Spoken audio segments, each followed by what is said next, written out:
Hello മക്കളെ, അപ്പൊ നമ്മള് ഇന്ന് LSSന്റെ ഫസ്റ്റ് റിവിഷൻ ക്ലാസ് തുടങ്ങുകയാണ് കേട്ടോ.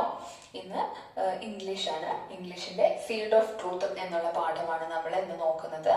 അതിൽ പ്രധാനപ്പെട്ട കുറച്ച് കാര്യങ്ങൾ എല്ലാം കൂടെ നമ്മൾ നോക്കുന്നില്ല. വീഡിയോ ഭയങ്കര ലെങ്തി ആവും. നിങ്ങൾക്ക് ആർക്കും ഒരുപാട് പഠിക്കാനുള്ളത് ഇഷ്ടമല്ല എന്ന് എനിക്ക് നന്നായിട്ടറിയാം. നമുക്ക് കുറച്ചായിട്ട് പഠിച്ചു പോകാം. ഓക്കെ, അപ്പോൾ ഈ പാഠം ആരും സ്കിപ്പ് ചെയ്ത് നന്നായി വായിക്കണം.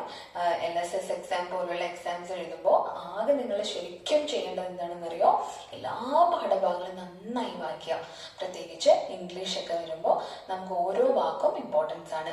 ഓരോ പുതിയ വൊക്കാബുലറി എല്ലാം നിങ്ങൾ വായിച്ച് മനസ്സിലാക്കി വെക്കണം. എല്ലാത്തിൻ്റെയും സ്പെല്ലിങ്ങും അറിഞ്ഞിരിക്കണം. കാരണം ഈ ഒരു ചാപ്റ്ററിൽ നിന്ന് നമുക്ക് ഒബ്ജക്റ്റീവ് ടൈപ്പും ഡിസ്ക്രിപ്റ്റീവ് ടൈപ്പും വരാൻ ചാൻസ് ഉള്ളൊരു യൂണിറ്റ് ആണ്. അതുപോലെ തന്നെ ഒരുപാട് വാല്യൂസ് ഉള്ളൊരു ചാപ്റ്ററാണ് അല്ലേ. ഒരു സത്യസന്ധതയെക്കുറിച്ചും വിത്തിനെ കുറിച്ചും ചെടികൾ നട്ടു വളർത്തേണ്ട പ്രാധാന്യത്തെക്കുറിച്ചും എല്ലാം നമുക്ക് ഒരുപാട് കാര്യങ്ങൾ മനസ്സിലാക്കി തരുന്ന പാഠമായതുകൊണ്ട് തന്നെ ഇതാരും സ്കിപ്പ് ചെയ്യരുത്. നന്നായി വായിക്കണം. ഓരോ വാക്കുകളും വായിക്കുക. അറിയാത്ത കാര്യങ്ങളെല്ലാം നിങ്ങൾ കമന്റ് ബോക്സിൽ ഇട്ടാൽ മതി. അടുത്ത ക്ലാസ്സിൽ അതെല്ലാം ഞാൻ ക്ലിയർ ചെയ്ത് തരും. പിന്നെ ഞാൻ ചാപ്റ്റർ ആയിട്ട് എടുക്കുന്നില്ല, കാരണം ഇത് LSSന് വേണ്ടിയിട്ടുള്ള വീഡിയോസ് ആണ്. എപ്പോഴും ഷോർട്ടായിട്ട് പഠിക്കാനുള്ള കാര്യങ്ങൾ മാത്രമായിരിക്കും ഉണ്ടാവുക. ഏതെങ്കിലും പാഠം നിങ്ങൾക്ക് ബുദ്ധിമുട്ടുണ്ട്, നിങ്ങൾക്ക് അതിന്റെ വീഡിയോ വേണം എന്നുണ്ടെങ്കിൽ നിങ്ങൾ കമന്റ് ബോക്സിൽ ഇട്ടാൽ മതി. അതിനനുസരിച്ച് നമുക്ക് ഓരോ ചാപ്റ്ററിന്റെ വീഡിയോസ് എടുത്ത് ഇട്ടുതരാം. ഓക്കെ, അപ്പൊ നമുക്ക് ആദ്യം തന്നെ സീഡ് ഓഫ് ട്രൂത്തില് നമുക്ക് മെയിൻ ആയിട്ടുള്ള ആക്ടിവിറ്റി നിങ്ങൾ സ്കൂളിലൊക്കെ ചെയ്തിട്ടുണ്ടാകും. നമ്മൾ സീഡ് അല്ലേ, ഒരു സീഡ് നിങ്ങൾക്കറിയാം. ട്വിങ്കിൾ അതില് സീഡ് ഒന്ന് മുളച്ച് കിട്ടാൻ വേണ്ടി എന്തൊക്കെ പാട് അനുഭവിച്ചിട്ടുണ്ട് എന്നല്ലേ. ഒരുപാട് ശ്രമിച്ചിട്ടുണ്ട്, കഷ്ടപ്പാടല്ല, ഒരുപാട് ശ്രമങ്ങളായിരുന്നു അവിടെ ട്വിങ്കിൾ ചെയ്തിരുന്നത്. അതുകൊണ്ടാണ് അവന്റെ സത്യസന്ധതയ്ക്ക് വലിയ അംഗീകാരവും കിട്ടിയത്. ഓക്കെ, അപ്പൊ ഒരു സീഡ് എന്ന് പറഞ്ഞാൽ ഒരു വിത്ത് മുളയ്ക്കാൻ എന്തൊക്കെ നമുക്ക് ആവശ്യമാണ്, ഇല്ലെങ്കിൽ ഒരു വിത്ത് ചെടിയായി വളരാൻ നമുക്ക് എന്തൊക്കെ കാര്യങ്ങളാണ് ആവശ്യം, നമുക്കല്ല സീഡിന് എന്തൊക്കെ കാര്യങ്ങളാണ് ആവശ്യം, അതാണ് നമ്മൾ നോക്കുന്നത്. നിങ്ങൾക്കൊക്കെ അറിയാവുന്ന ടീച്ചർക്ക് അറിയാം. ആദ്യം തന്നെ നമ്മൾ എവിടെയാണ് ഇത് നടുക? നമ്മൾ ഈ വിത്ത് എവിടെയെങ്കിലും കൊണ്ട് ഇടണമല്ലോ. എവിടെയാണ് നമ്മൾ ഇടുക? സോയിൽ, മണ്ണ് അല്ലേ, മണ്ണിലല്ലേ നമ്മൾ ഇടുക. അപ്പോ ആദ്യം ഒരു വിത്തിന് മുളയ്ക്കാൻ ആവശ്യം എന്താണ്? മണ്ണാണ് അല്ലേ. അത് കഴിഞ്ഞ് നിങ്ങൾ എന്ത് ചെയ്തിട്ടുണ്ടാവും? വെള്ളം ഒഴിച്ചു കൊടുക്കണം അല്ലെ. അപ്പൊ വാട്ടറും വേണ്ടേ? എനിക്കറിയാം നിങ്ങൾ എല്ലാവരും പരിസര പഠനത്തിന്റെ പാഠങ്ങളുടെ ഭാഗമായിട്ട് അടുക്കളത്തോട്ടമൊക്കെ ഉണ്ടാക്കിയ മിടുക്കന്മാരും മിടുക്കികളോ എന്ന് എനിക്കറിയാം. എന്നാലും ടീച്ചർ പറയാണ് പരീക്ഷയ്ക്ക് ഇത് എങ്ങനെയാണ് എഴുതേണ്ടതെന്ന്. ഓക്കെ, പിന്നെന്താ നമുക്ക് വേണ്ടത്? നമ്മൾ വെള്ളവും കൊടുത്തു, മണ്ണും കൊടുത്തു, വെള്ളവും കൊടുത്തു. പിന്നെ നമ്മൾ എന്തിട്ട് കൊടുക്കും? മാന്യൂർ ഇട്ട് കൊടുക്കും അല്ലെ. മാന്യൂർ അഥവാ വളം. മാന്യൂർ എന്ന് വെച്ചാൽ എന്താണ്? വളം. പിന്നീട് എന്താ? ഇതൊക്കെ നമ്മൾ കൊടുക്കുന്ന കാര്യങ്ങളാണ് ഇല്ലേ.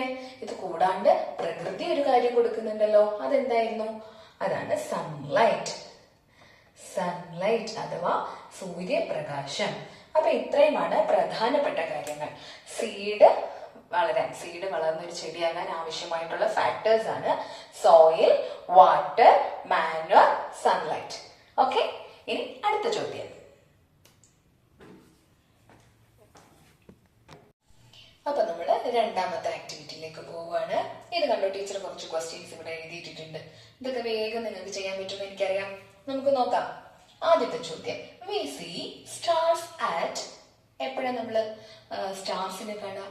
നോക്കിക്കേ, ഇങ്ങനത്തെ ചോദ്യങ്ങൾ നിങ്ങൾക്ക് LSSന് എന്തായാലും ഉണ്ടാകും കേട്ടോ. അപ്പൊ we see stars at dash. ഇവിടെ നമുക്ക് ഹിന്റ് തന്നിട്ടുണ്ട് അല്ലെ, സൂചനകൾ തന്നിട്ടുണ്ട്. ആദ്യത്തെ അക്ഷരം എന്നിൽ തുടങ്ങി ലാസ്റ്റത്തെ അക്ഷരം ടിയിൽ തീരുന്ന സംഭവമാണ്. നമുക്കറിയാം അറ്റ് വരുന്നത് നമ്മളൊരു ടൈമിനെ കാണിക്കാനാണ് അല്ലെ. ഇപ്പൊ മോർണിംഗ്, ഈവനിങ്, നൈറ്റ്, അങ്ങനെ നമുക്കറിയാം. വി സീ സ്റ്റാർസ്, നക്ഷത്രങ്ങൾ എപ്പോഴാണ് നമ്മൾ കാണുക? നൈറ്റിലാണ് അല്ലെ. നൈറ്റിന്റെ സ്പെല്ലിംഗ് ടീച്ചറിന്റെ ഒപ്പം പറഞ്ഞു നോക്കേ. NIGHT, night. ഓക്കെ, രണ്ടാമത്തെ ചോദ്യം നിങ്ങളൊന്ന് ശ്രമിച്ചു നോക്കിക്കേ. You must dash neatly.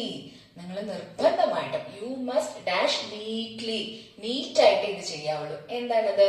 ഡബ്ല്യൂയിൽ തുടങ്ങി ഇയിൽ തീരുന്നു. എന്താണത്? ഓർത്ത് നോക്കിക്കേ. റൈറ്റ്. എന്താണ് റൈറ്റ് എഴുതുന്നത്? റൈറ്റിന്റെ സ്പെല്ലിംഗ് എന്തായിരുന്നു? WRITE. Right. Okay. You must write neatly. Then next question.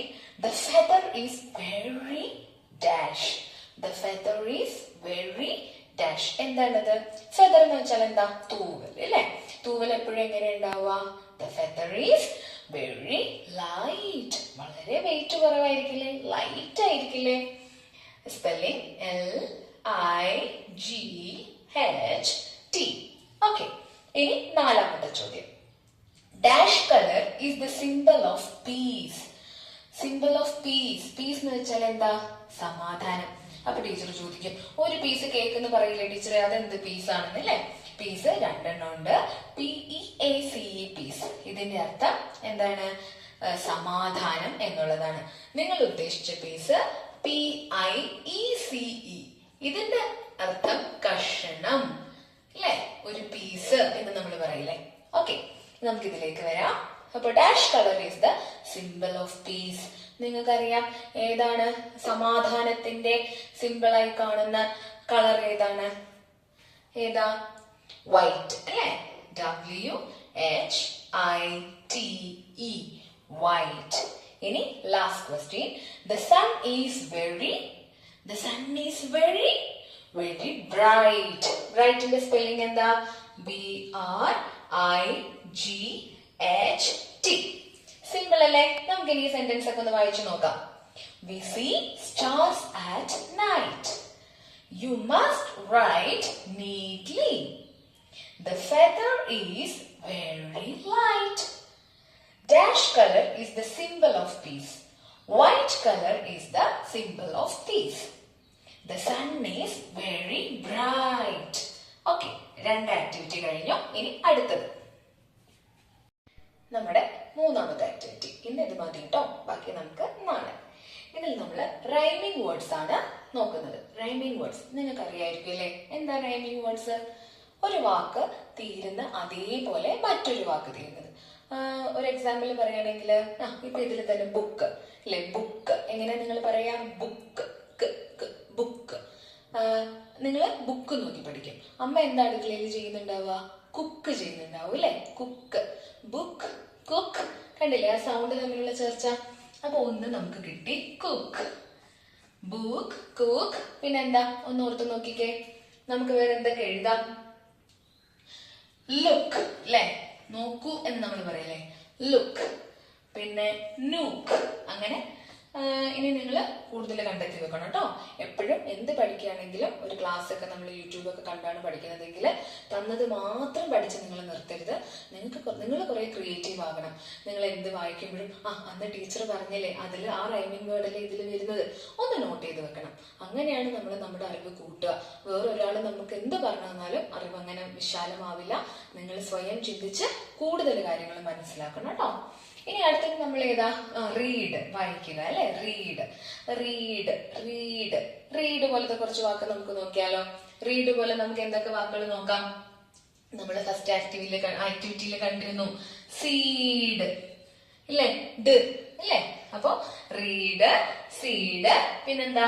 Feed. Feed എന്ന് വെച്ചാൽ എന്താ? ഭക്ഷണം കഴിക്കണ്ടേ നമുക്ക്? ഫീഡ് ചെയ്യണ്ടേ? Feeding, feed. ഓക്കെ. പിന്നെന്താ? Lead, LEAD, lead. ലീഡ് എന്ന് വെച്ചാൽ എന്താ? ലീഡർ എന്ന് വെച്ചാൽ ആരാണ്? നയിക്കുന്ന ആള് അല്ലെ? അപ്പൊ ലീഡ് എന്ന് വെച്ചാൽ എന്താ? ലീഡ് ചെയ്യുക, നയിക്കുക. അതാണ് ലീഡിന്റെ അർത്ഥം. അപ്പൊ നിങ്ങൾ നോക്കും, ഇതെന്താ ടീച്ചർ തെറ്റിച്ചെഴുതിയോ? ഇവിടെയൊക്കെ EED, ഇവിടെ EAD എന്നൊക്കെ. മക്കളെ, റൈമിംഗ് വേർഡ്സ് എന്ന് പറഞ്ഞാൽ ഉച്ചാരണത്തിൽ മാത്രം മതി അക്ഷരങ്ങളുടെ ചേർച്ച. എല്ലാ സ്പെല്ലിങ്ങും ഒരേപോലെ ആകണം എന്നുള്ള നിർബന്ധമൊന്നുമില്ല കേട്ടോ. അപ്പൊ സീഡ്, ഫീഡ്, ലീഡ്. ബാക്കി നിങ്ങൾ കണ്ടുപിടിക്കുമല്ലോ. അടുത്തത് സൺ. സൺ, സൂര്യൻ. സൺ വെച്ചിട്ട് നമുക്ക് നോക്കിയാലോ? റൺ. നിങ്ങൾക്ക് അറിയാലോ, നിങ്ങൾ എപ്പോഴും ഓട്ടത്തിന്റെ ആൾക്കാരല്ലേ? അപ്പൊ സൺ, റൺ. ഇനി നമുക്ക് നോക്കാം ഫൺ. നിങ്ങൾക്ക് ഏറ്റവും ഇഷ്ടപ്പെട്ടത് അതല്ലേ? എപ്പോഴും ഫണ്ണായിട്ടുള്ള കാര്യങ്ങൾ ചെയ്യണം, തമാശയായിട്ടുള്ള കാര്യങ്ങൾ ചെയ്യണം. ഫൺ. അതുപോലെ ഗൺ. ഗൺ എന്താ? തോക്ക്, ഗൺ. ഓക്കെ. അപ്പൊ സണ്ണില് 3 നമ്മൾ കണ്ടുപിടിച്ചു. ഇനി സ്കൈ. സ്കൈ, ആകാശം അല്ലെ? ഇനി സ്കൈ, സ്കൈ. അത് വരുന്ന കുറച്ച് വാക്കുകൾ നമുക്ക് നോക്കാം. എന്തൊക്കെയായിരിക്കും? നിങ്ങളൊന്ന് ആലോചിച്ച് നോക്കിക്കേ. ആദ്യം നമുക്ക് ഫ്ലൈ അല്ലേ? നിങ്ങൾ കണ്ടിട്ടല്ലേ butterfly, fly. Okay. Sky, fly. ഇനി ട്രൈ. എപ്പോഴും ട്രൈ ചെയ്തുകൊണ്ടിരിക്കണം കേട്ടോ എല്ലാത്തിനും. അപ്പൊ ട്രൈ. പിന്നെന്താ? ഫ്രൈ. നിങ്ങൾക്ക് എല്ലാവർക്കും ഇഷ്ടമല്ലേ? എല്ലാം ഫ്രൈഡ് ആയിട്ട് കഴിക്കാനാണോ നിങ്ങൾക്ക് ഇഷ്ടം? അപ്പൊ ഫ്രൈ. ഓക്കെ, നമുക്കിതൊന്നും കൂടെ വായിക്കാം. റൈമിംഗ് വേർഡ്സ് ആണ് നമ്മൾ പഠിക്കുന്നത്. ടീച്ചർ പറഞ്ഞത് ഓർക്കണം, ഉച്ചാരണത്തിലാണ് നോക്കേണ്ടത്. അപ്പൊ ബുക്ക്, ബുക്കിന്റെ കുക്ക്, ലുക്ക്, നുക്ക്. റീഡിന്റെ സീഡ്, ഫീഡ്, ലീഡ്. സണ്ണിന്റെ റൺ, ഫൺ, ഗൺ. സ്കൈന്റെ ഫ്ലൈ, ട്രൈ, ഫ്രൈ. ഇത്രയും കാര്യങ്ങൾ നിങ്ങൾ നല്ല മിടുക്കന്മാരും മിടുക്കികളായിട്ടിരുന്ന് പഠിച്ചു തീർക്കണം. കുറച്ച് കൂടുതൽ കാര്യങ്ങൾ പഠിക്കണം. അടുത്ത ക്ലാസ്സിൽ നമ്മൾ ഇതിന്റെ തന്നെ ബാക്കിയാണ് നോക്കുക, ഇംഗ്ലീഷ് തന്നെയാണ് നോക്കുക. അതിൽ നിങ്ങൾ എന്ത് ചെയ്യണം? അടുത്ത ക്ലാസ്സിൽ നിങ്ങൾ കുറച്ച് വെജിറ്റബിൾസിന്റെ പേരും ഫ്രൂട്ട്സിന്റെ പേരും അതിന്റെയൊക്കെ സ്പെല്ലിങ്സ് ഒക്കെ പഠിച്ചു വെക്കണം. ഓക്കെ, അപ്പൊ ക്ലാസ് ഇഷ്ടപ്പെട്ടാൽ ലൈക്ക് ചെയ്യണം, ഷെയർ ചെയ്യണം. കൂട്ടുകാർക്ക് എല്ലാവർക്കും ഷെയർ ചെയ്ത് കൊടുക്കണം. സബ്സ്ക്രൈബ് ചെയ്ത് ബെല്ലൈക്കൺ പ്രസ് ചെയ്ത് വെക്കുക. വരുന്ന ക്ലാസ് ഒക്കെ നിങ്ങൾക്ക് കിട്ടും. Okay, by.